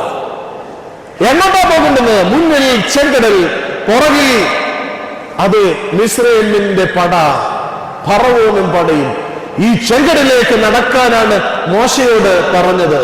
അപ്പോൾ മോശ പറഞ്ഞു, എങ്ങനെ നടക്കും? ദൈവം പറഞ്ഞു, അതെ, നിന്റെ മുമ്പിൽ ഞാൻ എന്റെ ദൂതനെ അയക്കും. പ്രിയപ്പെട്ട സഹോദരങ്ങളെ, മോശയുടെ വടി ചെങ്കടലിൽ തൊടുന്നതിന് മുമ്പ് തന്നെ ദൈവത്തിന്റെ പാദങ്ങൾ അതാ ചെങ്കടലിൽ സ്പർശിച്ചു. ചെങ്കടൽ 2ആയിട്ട് മാറി. ലോകത്ത് വലിയൊരു അത്ഭുതമാണ് നടന്നത്. മോശ ഇന്ന് വരെ ചെയ്തിട്ടില്ലാത്ത, കണ്ടിട്ടില്ലാത്ത, അനുഭവിച്ചിട്ടില്ലാത്ത ഒരത്ഭുതം നടന്നു. ചെങ്കടൽ 2ആയിട്ട് മാറി. മുന്നിൽ മേഘസ്തംഭം, പുറകിൽ ദൈവത്തിന്റെ ദൂതൻ. ചെങ്കടൽ കടന്നപ്പോൾ മുന്നിൽ നിന്ന് മേഘസ്തംഭവും ദൈവദൂതനും പുറകിലേക്ക് വന്നു. ഇതാ മിസ്രയീമ്യപ്പട ചെങ്കടലിന്റെ നടുക്കൂടെ ഉണങ്ങിയ സ്ഥലത്തൂടെ കടന്നു വന്നപ്പോൾ അവരുടെ കണ്ണ് മഞ്ഞളിച്ചു പോയി. ഇതാ ചെങ്കടലിൽ ഫറവോനും സൈന്യവും കിടക്കുന്നു. ദൈവത്തിന്റെ അത്ഭുതം. അതെ, ദൈവം ശത്രുവിന്റെ മേൽ മഹത്വം എടുക്കുമെന്ന് പറയുന്നത് ഇങ്ങനെയാണ്. പ്രിയപ്പെട്ട സഹോദര സഹോദരി, നീ ഭാരപ്പെട്ട് ജീവിക്കുകയാണോ? ശത്രു നിന്നെ തകർക്കുവാൻ തക്കവണ്ണം പല്ലും നഖവുമായി നിന്റെ മുമ്പിലേക്ക് കടന്നു വരികയാണോ? അങ്ങനെ ഇതാ നിന്റെ ദൈവം കൂടെയുണ്ട്. ദൈവം നിന്റെ കൂടെ ഉണ്ടാകണമെങ്കിൽ നീ യാഷാറായെങ്കിലേ പറ്റുകയുള്ളൂ. യാഷാറാകുമ്പോൾ നിനക്ക് ലഭിക്കുന്ന ഗുണം ഇതാ ഞാൻ നിങ്ങളെ ഓർപ്പിച്ചു. 5-ാമത്തെ ഗുണം. 6-ാമത്തെ ഗുണം അതെ ഇങ്ങനെ ദുർവാർത്ത ഇങ്ങനെ പറയുന്നു, അവൻ ശത്രുക്കളിൽ തന്റെ ആഗ്രഹം നിവർത്തിച്ച് കാണും. അവസാനമായി ഒരു കാര്യം കൂടെ പറഞ്ഞുകൊണ്ട് ഞാൻ എന്റെ വാക്കുകൾ അവസാനിപ്പിക്കുന്നു. 7-ാമത്തെ അനുഗ്രഹം 9-ാമത്തെ വാക്യത്തിൽ പറയുന്നു, അവന്റെ കൊമ്പ് ബഹുമാനത്തോടെ ഉയർന്നിരിക്കും. അവന്റെ കൊമ്പ് ബഹുമാനത്തോടെ ഉയർന്നിരിക്കും. അവന്റെ കൊമ്പ് ബഹുമാനത്തോടെ ഉയർന്നിരിക്കും. എന്നെ കേൾക്കുന്ന ദൈവമക്കളെ, ചെല്ലുന്നിടത്ത് ബഹുമാനത്തോടെ ഉയർന്നിരിക്കാൻ സാധിക്കണം. ഇതാണ് സത്യസന്ധന് ലഭിക്കുന്ന 7-ാമത്തെ ഗുണം. അവൻ ചെല്ലുന്നിടത്ത് അവന് ബഹുമാനത്തോടെ ഉയർന്നിരിക്കാൻ സാധിക്കും. അല്ലെങ്കിൽ മാറ്റിക്കൊണ്ട് പുറകിലേക്ക് മാറി നിൽക്കേണ്ടി വരും. നീ പുറകിലേക്ക് മാറി നിൽക്കേണ്ടി വരും. ഒരിടത്തും നിനക്ക് മുമ്പിൽ നിൽക്കുവാൻ സാധിക്കത്തില്ല. നിന്റെ കൊമ്പ് ഒരിക്കലും ഉയർന്നു നിൽക്കുകയില്ല. പ്രിയപ്പെട്ട സഹോദരങ്ങളെ, ഈ അടുത്ത സമയത്ത് നടന്ന ഒരു സംഭവം ഇതുമായിട്ട് ബന്ധപ്പെടുത്തി പറഞ്ഞുകൊണ്ട് ഞാൻ എൻ്റെ വാക്കുകൾ അവസാനിപ്പിക്കുവാനായിട്ട് ആഗ്രഹിക്കുക. നമ്മുടെ ഇന്നത്തെ യുവതലമുറ മനസ്സിലാക്കേണ്ടുന്ന ഒരു സംഗതി കൂടെയാണ്. ഇവിടെ കുറേയേറെ ചെറുപ്പക്കാരും അതുപോലെ തന്നെ കുഞ്ഞുങ്ങളുമൊക്കെ ഇരിക്കുന്നത് കൊണ്ടാണ് ഞാൻ പറയുന്നത്. ഇന്നത്തെ നമ്മുടെ സമൂഹം നമ്മളെ വഴിതെറ്റിക്കുന്ന ഒരു സമൂഹമാണ്. വിദ്യാഭ്യാസത്തിനായിട്ട് ഒരു ഭവനത്തിലെ ഒരു മാതാവും പിതാവും തനിക്ക് 2 മക്കളാണുള്ളത്. ആ 2 മക്കളിൽ ഒരാളെ നല്ല വിദ്യാഭ്യാസം ലഭിക്കുന്നതിന് വേണ്ടി ഇവിടെ നിന്ന് വിദേശത്തേക്ക് അയച്ചു. അങ്ങനെ വിദേശത്ത് പോയി നല്ല വിദ്യാഭ്യാസമൊക്കെ ലഭിച്ച് നാട്ടിലേക്ക് വന്നു. നാട്ടിൽ വന്ന് ജോലിയൊക്കെ ആയി. പക്ഷെ ജോലിയൊക്കെ ആയി കഴിഞ്ഞപ്പോൾ അവൻ പോയി വീണത് ഒരു വല്ലാത്ത സാഹചര്യത്തിലായിരുന്നു. ഒരു വല്ലാത്ത സാഹചര്യത്തിൽ പറഞ്ഞാൽ ഒരിക്കലും അവന് ചേരാത്ത ഒരു ബന്ധം. ക്രൈസ്തവ സമൂഹത്തിൽ നിന്നല്ല, മറ്റൊരു സമൂഹത്തിൽ നിന്ന് അവൻ വിവാഹം കഴിച്ചു. അത് അവരുടെ ആചാരപ്രകാരമാണ് അത് നടന്നത്. അവരുടെ ആചാരപ്രകാരമാണ് അത് നടന്നത്. പള്ളിയിലും പട്ടക്കാരിലും ദൈവിക കാര്യങ്ങളിലും പരിപൂർണമായി ജീവിച്ച ഒരു കുടുംബമായിരുന്നു. ഇന്ന് ആ കുടുംബത്തിൽ പറ്റിയിരിക്കുന്ന ഒരു കുഴപ്പം എന്താണെന്നറിയാമോ? ഇവന്റെ സിസ്റ്റർ 29 വയസ്സായി. ഒരു വിവാഹം കിട്ടാൻ, ഒരു നല്ല വീട്ടിൽ നിന്നൊരു വിവാഹം ലഭിക്കാൻ തക്കവണ്ണം ആ വീട്ടിലെ മാതാപിതാക്കൾ കണ്ണുനീരോടുകൂടെ പ്രാർത്ഥിക്കുകയാണ്, എവിടുന്നെങ്കിലും ഒരു നല്ല വിവാഹം കിട്ടണമേ എന്ന്. ഈ പയ്യൻ കാരണം ആ കുടുംബത്തിൽ മാത്രമല്ല, ആ കുടുംബത്തിലുള്ള വിവിധ ശാഖകളിൽ വരുന്ന പല നല്ല വിവാഹ ആലോചനകളും പല നല്ല കാര്യങ്ങളും ഇവൻ കാരണം തടസ്സപ്പെട്ട് ഇല്ലാതായി പോയിക്കൊണ്ടിരിക്കുന്നു. നിങ്ങളൊന്ന് ആലോചിച്ച് നോക്കൂ. ഇവരെവിടെങ്കിലും പോയിരിക്കുമ്പോൾ ഇവരുടെ കൊമ്പ് ഉയർന്നിരിക്കുമോ? ഇവരുടെ കൊമ്പ് ഉയർന്നിരിക്കുമോ? കൊമ്പ് ഉയരുമെന്ന് ആരും ചിന്തിക്കരുത്. പ്രിയപ്പെട്ട സഹോദരങ്ങളെ, ദൈവം തന്ന ഒരു ജീവിതം, ദൈവം തന്ന ഒരു ശരീരം, ദൈവം തന്ന ഒരു ഭവനം, ദൈവം തന്ന കുടുംബം, ദൈവം തന്ന മാതാപിതാക്കൾ, ഇവരുടെ കൊമ്പ് ഉയർന്നിരിക്കുവാൻ തക്കവണ്ണമാണോ ഞാനും നിങ്ങളും ജീവിക്കുന്നതെന്ന് ഒന്ന് ആലോചിക്കുന്നത് നന്നായിരിക്കും. അതെ, സത്യസന്ധനായ മനുഷ്യന്റെ ജീവിതത്തിൽ ലഭിക്കുന്ന 7 അനുഗ്രഹങ്ങളെ കുറിച്ചാണ് ഞാൻ നിങ്ങളെ ഓർപ്പിച്ചത്. മറന്നു പോകരുത്. ഒന്ന് പറയാമോ? 1-ാമത്തെ അനുഗ്രഹം, നിന്റെ സന്തതി ഭൂമിയിൽ ബലപ്പെട്ടിരിക്കും. 2-ാമത്തെ അനുഗ്രഹം, തലമുറ അനുഗ്രഹിക്കപ്പെടും. 3-ാമത്തത്, ഐശ്വര്യവും സമ്പത്തും ഉണ്ടാകും. നാലാമത്തത്, നേരുള്ളവർക്ക് ഇരുട്ടിൽ വെളിച്ചമുദിക്കും. അഞ്ചാമത്തത്, അവൻ ഒരു നാളും കുലുങ്ങിപ്പോകയില്ല. ആറാമത്തത്, അവൻ ശത്രുക്കളിൽ തന്റെ ആഗ്രഹം നിവർത്തിക്കും. ഏഴാമത്തത്, അവന്റെ കൊമ്പ് ഉയർന്നിരിക്കും. എന്നെ കേൾക്കുന്ന ദൈവമക്കളെ, നീ ഒരു യാശാറാണോ? നീ യാശാറാകണമെങ്കിൽ ദാവീദിന്റെ ഈ 112 സങ്കീർത്തനം അരച്ച് കലക്കി നീ കുടിച്ചെങ്കിലേ പറ്റുകയുള്ളൂ. ഇത് നന്നായിട്ട് മനസ്സിലാക്കണം. നീ ഒരു സത്യസന്ധനായ മനുഷ്യനാണോ? നീ സത്യസന്ധനായ മനുഷ്യനായി ജീവിക്കണമെങ്കിൽ നിന്റെ ജീവിതത്തിൽ 2 കാര്യങ്ങൾ ഏറ്റവും പ്രധാനപ്പെട്ടതാണ്. ഒന്ന്, ദൈവത്തെ ഭയപ്പെട്ട് അവന്റെ കൽപ്പനകളിൽ ഏറ്റവും ഇഷ്ടപ്പെടണം. അങ്ങനെ ചെയ്താൽ നിനക്ക് ലഭിക്കുന്ന 7 അനുഗ്രഹങ്ങളെ കുറിച്ചാണ് ഇന്ന് ഈ ദിവസം ഞാൻ നിങ്ങളെ ഓർപ്പിച്ചത്. ഒരു നിമിഷം നമുക്ക് നമ്മുടെ തലകളെ ദൈവസന്നിധിയിൽ വണക്കാം. നമുക്ക് എല്ലാവർക്കും ഒന്ന് എഴുന്നേൽക്കാം. കുറെ നേരമായിട്ട് നിങ്ങൾ ഇരിക്കുകയാണല്ലോ, ഒന്ന് എഴുന്നേൽക്കാം. എഴുന്നേറ്റ് നിന്നുകൊണ്ട് ദൈവസന്നിധിയിൽ നമുക്ക് ഒന്ന് പ്രാർത്ഥിക്കാം. എല്ലാവരും ഒന്ന് എഴുന്നേറ്റാട്ടെ.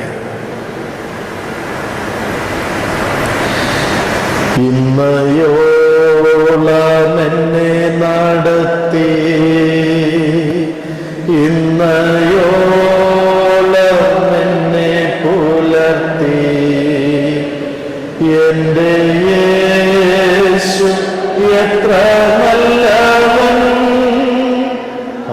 അവനെന്നുമെന്നും മതിയായവൻ. എന്റെ യേശു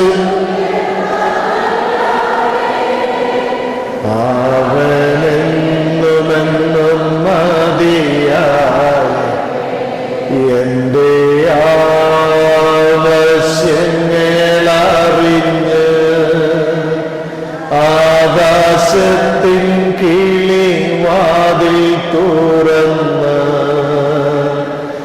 എല്ലാം സമൃദ്ധിയ നൽകിയിടുന്ന എന്റെ യേശു എത്ര നല്ലവൻ, എല്ലാം സമൃദ്ധിയ നൽകിയിടുന്ന എന്റെ യേശു എത്ര നല്ല. നമ്മുടെ കണ്ണുകൾ അടയ്ക്കാം, നമ്മുടെ കരങ്ങൾ ദൈവസന്നിധിയിൽ കൂപ്പാം. ഞാൻ നിൽക്കുന്നത് എൻ്റെ കർത്താവിൻ്റെ സന്നിധിയിലാണ്, എൻ്റെ കർത്താവിൻ്റെ ആലയത്തിൽ. അല്പസമയം എൻ്റെ തലകളെ ഉണക്കി കണ്ണുകളടച്ച് കരങ്ങൾ കൂപ്പി ഈ ദൈവാലയത്തിൽ നിന്ന് പ്രാർത്ഥിക്കുവാൻ നീ എൻ്റെ ജീവിതത്തിൽ തന്ന ഈ നല്ല അവസരത്തിനായി ദൈവമേ ഞാൻ നന്ദിയോടെ സ്തോത്രം ചെയ്യുന്നു. പ്രിയമുള്ളവരെ, നമ്മുടെ മനസ്സിലേക്ക് നമ്മുടെ കർത്താവിൻ്റെ കാൽവരി ക്രൂശിനെ നമുക്കൊന്ന് കൊണ്ടുവരാം. നിങ്ങളുടെ ഓരോരുത്തരുടെയും മുമ്പിൽ നമ്മുടെ കർത്താവിൻ്റെ കാൽവരി ക്രൂശുണ്ട്. ആ കാൽവരി ക്രൂശിലേക്ക് നിങ്ങളൊന്ന് നോക്കിയേ. എനിക്ക് വേണ്ടി നിങ്ങൾക്ക് വേണ്ടി യാഗമായി തീർന്ന നമ്മുടെ കർത്താവ്, അവന്റെ ശിരസിലേക്ക് നിങ്ങളൊന്ന് നോക്കിയേ. അതെ, ദുഷ്ടന്മാരായ മനുഷ്യർ മുൾക്കിരീടം വെച്ച് അവന്റെ ശിരസിനെ മുറിവേൽപ്പിച്ചിരിക്കുന്നു. അവന്റെ 2 കരങ്ങളിലേക്ക് നിങ്ങളൊന്ന് നോക്കിയേ. അതേ, കാര്യവും പാണി ആ മരത്തോട് ചേർത്ത് വെച്ച് അവന്റെ കൈകൾ കുത്തിത്തുളച്ച് അതേ അസ്ഥികൾ പോലും ഇളകിപ്പോകത്തക്കവണ്ണം അടിച്ചു കയറ്റിയിരിക്കുന്നു. അവന്റെ കാലിലേക്കൊന്ന് നോക്കിയേ. 2 കാലുകൾ ചേർത്ത് വെച്ച് കാലിനും പാണി കൊണ്ട് ആ ക്രൂശിലേക്ക് അവന്റെ ശരീരത്തെ തളച്ചിരിക്കുന്നു. അവന്റെ ശരീരത്തിൽ കാണുന്ന മുറിവുകളിലേക്കൊന്ന് നോക്കിയേ. തലങ്ങനെയും വിലങ്ങനെയും മാരകമായ ആയുധങ്ങൾ കൊണ്ട് ദുഷ്ടന്മാരായ യൂതന്മാർ പടയാളികൾ ഏൽപ്പിച്ച മുറിവുകൾ. ആ ക്രൂശിൽ കിടന്നുകൊണ്ട് നമുക്ക് വേണ്ടി നമ്മുടെ കർത്താവ് പ്രാർത്ഥിക്കുന്നു. പ്രിയമുള്ളവരെ, ആ ക്രൂശിന്റെ മുമ്പിലേക്ക് നമ്മെ തന്നെ ഒന്ന് സമർപ്പിക്കാം. നമുക്ക് നമ്മുടെ ഭവനങ്ങളെ സമർപ്പിച്ച് പ്രാർത്ഥിക്കാം. എന്റെ കർത്താവേ, നീ എനിക്ക് തന്ന ഭവനത്തെ ഇതാ നിന്റെ കാൽവരി ക്രൂശിന്റെ മുമ്പാകെ ഞാൻ സമർപ്പിക്കുന്നു. എന്റെ ഭവനത്തോട് കരുണ തോന്നണമേ, എന്റെ ഭവനത്തെ അനുഗ്രഹിക്കണമേ കർത്താവേ. എന്റെ ഭവനത്തിൽ നിന്റെ തിരുരക്തത്താൽ ആ ഭവനത്തെ ഒന്ന് കഴുകി വെടിപ്പാക്കണമേ കർത്താവേ. എല്ലാ അശുദ്ധതകളെയും എല്ലാ തിന്മകളെയും നീക്കി അന്ധകാര ശക്തികളെ നീക്കി എന്റെ ഭവനം സ്വർഗീയ ഭവനമായി തീരുവാൻ കർത്താവേ നീ സഹായിക്കണമേ എന്ന് നമുക്ക് പ്രാർത്ഥിക്കാം. ഞാൻ ചൊല്ലിത്തരുന്നത് പോലെ എല്ലാവരും ചേർന്ന് ഇപ്രകാരം ഒന്ന് പ്രാർത്ഥിക്കണം. യേശുവേ ദാവീദ് പുത്ര,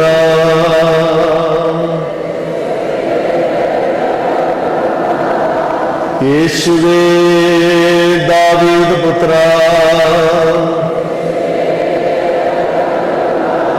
എന്റെ ഭവനത്തോട് കരുണ തോന്നണമേ. യേശുവേ ദൈവപുത്ര, എന്റെ ഭവനത്തോട് മനസ്സലിയണമേ. വീണ്ടും സഹോദരങ്ങളെ, ആ കാൽവരി ക്രൂശിന്റെ മുമ്പാകെ നമ്മുടെ ഭവനത്തിലുള്ള ഓരോരുത്തരെയും നമുക്ക് സമർപ്പിച്ച് പ്രാർത്ഥിക്കാം. നമ്മുടെ ഭവനത്തിലെ ഏറ്റവും മുതിർന്ന ആൾ മുതൽ ഏറ്റവും പ്രായം കുറഞ്ഞ ആൾ വരെയുള്ള എല്ലാവരെയും ആ കാൽവരി ക്രൂശിന്റെ മുമ്പാകെ സമർപ്പിച്ച് നമുക്കൊന്ന് പ്രാർത്ഥിക്കാം. ഓരോരുത്തരെ പേരായിട്ടൊന്ന് സമർപ്പിച്ചാക്ക്. അവർക്ക് വേണ്ടുന്ന ആവശ്യങ്ങൾ, അവരുടെ ദുഃഖങ്ങൾ, വേദനകളെല്ലാം ആ കാൽവരി ക്രൂശിന്റെ മുമ്പാകെ ഒന്ന് സമർപ്പിച്ച്, നമ്മുടെ കർത്താവ് സ്നേഹവാനായ ദൈവമാണ്, കരുതുന്ന ദൈവമാണ്, വിളിച്ചാൽ വിളി കേൾക്കുന്ന ദൈവമാണ്. കാൽവരി ക്രൂശിന്റെ മുമ്പിൽ അഭയം പ്രാപിക്കുന്ന ഒരാളെ വെറുതെ വിടാത്ത ദൈവമാണ്. ആ ദൈവത്തിന്റെ സന്നിധിയിൽ പൂർണ്ണ വിശ്വാസത്തോടെ നമ്മുടെ ഭവനത്തിലുള്ള എല്ലാവരെയും സമർപ്പിച്ച് നമുക്കൊന്ന് പ്രാർത്ഥിക്കാം. നമ്മുടെ രോഗികളെ സമർപ്പിച്ച് പ്രാർത്ഥിക്കാം. സഹോദരങ്ങളെ, വിവിധ രോഗങ്ങൾ മൂലം ഭാരപ്പെടുന്നവരുണ്ട്, ക്യാൻസർ രോഗികളുണ്ട്, അതുപോലെ തന്നെ മറ്റു രോഗങ്ങൾ ബാധിച്ചിട്ടുള്ളവരുണ്ട്, മാനസിക രോഗങ്ങൾ ബാധിച്ചിട്ടുള്ളവരുണ്ട്, ശരീരത്തിന് സ്വസ്ഥതയില്ലാത്തവരുണ്ട്, കാലും കൈയും വേദന അനുഭവപ്പെടുന്നവരുണ്ട്. വിവിധ രോഗങ്ങൾ മൂലം ഭാരപ്പെടുന്ന എല്ലാ രോഗികളെയും ആ കാൽവരി ക്രൂശിന്റെ മുമ്പാകെ സമർപ്പിച്ച് നമുക്കൊന്ന് പ്രാർത്ഥിക്കാം. കർത്താവേ കരുണ തോന്നണമേ എന്ന് നമുക്ക് പ്രാർത്ഥിക്കാം. കർത്താവേ ഞങ്ങളോട് കരുണ തോന്നണമേ, ഞങ്ങളുടെ രോഗികളോട് കരുണ തോന്നണമേ, ഞങ്ങളുടെ ഭവനത്തിലുള്ള എല്ലാവരോടും മനസ്സലിയണമേ എന്ന് ഹൃദയനുറുക്കത്തോടെ നമുക്ക് പ്രാർത്ഥിക്കാം. പ്രിയമുള്ളവരെ, നമ്മുടെ കുഞ്ഞുങ്ങളെ സമർപ്പിച്ച് നമുക്ക് പ്രാർത്ഥിക്കാം. കർത്താവേ നീ ഞങ്ങൾക്ക് തന്നിരിക്കുന്ന കുഞ്ഞുങ്ങൾ ഈ ലോകത്ത് അനുഗ്രഹത്തോടുകൂടെ ജീവിക്കാൻ അവരെ സഹായിക്കണമേ എന്ന് പ്രാർത്ഥിക്കാം. ഞങ്ങളുടെ കുഞ്ഞുങ്ങളുടെ പരീക്ഷകളൊക്കെ അടുത്ത് വന്നുകൊണ്ടിരിക്കുന്നു. പ്രത്യേകിച്ച് +2 പരീക്ഷ, അതുപോലെ +1 പരീക്ഷ, 10ാം ക്ലാസിന്റെ പരീക്ഷ ഒക്കെ അടുത്ത് വന്നിരിക്കുന്നു. വിവിധ കോഴ്സുകളിൽ പഠിക്കുന്ന കുഞ്ഞുങ്ങൾ പരീക്ഷകൾക്കായി ഒരുങ്ങുന്ന സമയമാണ്. കർത്താവേ ഞങ്ങളുടെ കുഞ്ഞുങ്ങളോട് കരുണ തോന്നണമേ. അവർ പഠിച്ച കാര്യങ്ങൾ ഒന്നും മറന്നു പോകാതെ നന്നായി പരീക്ഷ എഴുതുവാൻ അവരെ സഹായിക്കണമേ എന്ന് പ്രാർത്ഥിക്കുന്നു. ഉന്നതമായ വിജയം ലഭിക്കാൻ അവരെ സഹായിക്കണമേ. വീണ്ടും സഹോദരങ്ങളെ, വിദ്യാഭ്യാസമൊക്കെ പൂർത്തീകരിച്ചിട്ട് തൊഴിൽ രഹിതരായി ജീവിക്കുന്നവരുണ്ട്. ഒരു നല്ല ജോലി ലഭിക്കാൻ തക്കവണ്ണം, ഭാവി ഒന്ന് ശോഭനമായി തീരുവാൻ തക്കവണ്ണം ആഗ്രഹിച്ച് ഇന്ന് ഈ സന്നിധിയിലേക്ക് കടന്നു വന്നിട്ടുള്ളവരുണ്ട്. അവരെല്ലാവരെയും ദൈവസന്നിധിയിൽ സമർപ്പിച്ച് നമുക്ക് പ്രാർത്ഥിക്കാം. കർത്താവേ കരുണ തോന്നണമേ, കർത്താവേ കരുണ തോന്നണമേ, കർത്താവേ മനസ്സറിയണമേ. കണ്ണുനീർ തൂകുമ്പോൾ മനസ്സറിയുന്ന കർത്താവേ, ഈ ദേവാലയത്തിൽ കണ്ണുനീർ ഒഴിച്ച് പ്രാർത്ഥിക്കുന്ന നിന്റെ മക്കളോട് കരുണ തോന്നണമേ എന്ന് പ്രാർത്ഥിക്കുന്നു. വീണ്ടും സഹോദരങ്ങളെ, നമ്മുടെ സഭയെ ഓർത്ത് നമുക്ക് പ്രാർത്ഥിക്കാം.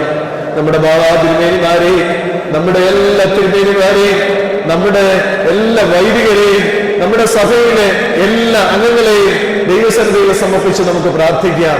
കർത്താവേ കരുണ തോന്നണമേ, കൃപ തോന്നണമേ, അനുഗ്രഹിക്കണമേ എന്ന് നമുക്ക് പ്രാർത്ഥിക്കാം. എല്ലാ നന്മ കൊണ്ടും ഞങ്ങളെ നിറയ്ക്കണമേ, വീണ്ടും കാണുവാൻ ഞങ്ങളെ സഹായിക്കണമേ. അതെ, ഇന്ന് കേട്ട വചനം പോലെ അതെ ഒരു യാശാറായി ജീവിക്കുവാൻ ഞങ്ങളെ സഹായിക്കണമേ. ദൈവത്തെ ഭയപ്പെട്ട് അവന്റെ കൽപ്പനകളിൽ ഇഷ്ടപ്പെട്ട് ജീവിക്കുന്നവരായി തീരുവാൻ ഞങ്ങളെ സഹായിക്കണമേ. അതെ, ഞങ്ങൾ ഭൂമിയിൽ ബലത്തോടെ നിൽപ്പാൻ സഹായിക്കണമേ. ഐശ്വര്യവും സമ്പത്തും തരണമേ. അതെ, തകർന്നു പോകാതെ കാത്തുകൊള്ളണമേ. ഇരുട്ടിൽ വെളിച്ചം ഉദിപ്പിക്കണമേ. അതെ, ഞങ്ങളുടെ കൊമ്പ് ഉയർന്നിരിക്കുവാൻ സഹായിക്കണമേ. എല്ലാ നന്മ കൊണ്ടും നിറയ്ക്കണമേ. ആയത് പിതാവിന്റെയും പുത്രന്റെയും ജീവനുള്ള പരിശുദ്ധ റൂഹായുടെ നാമത്തിൽ തന്നെ. ആമേൻ.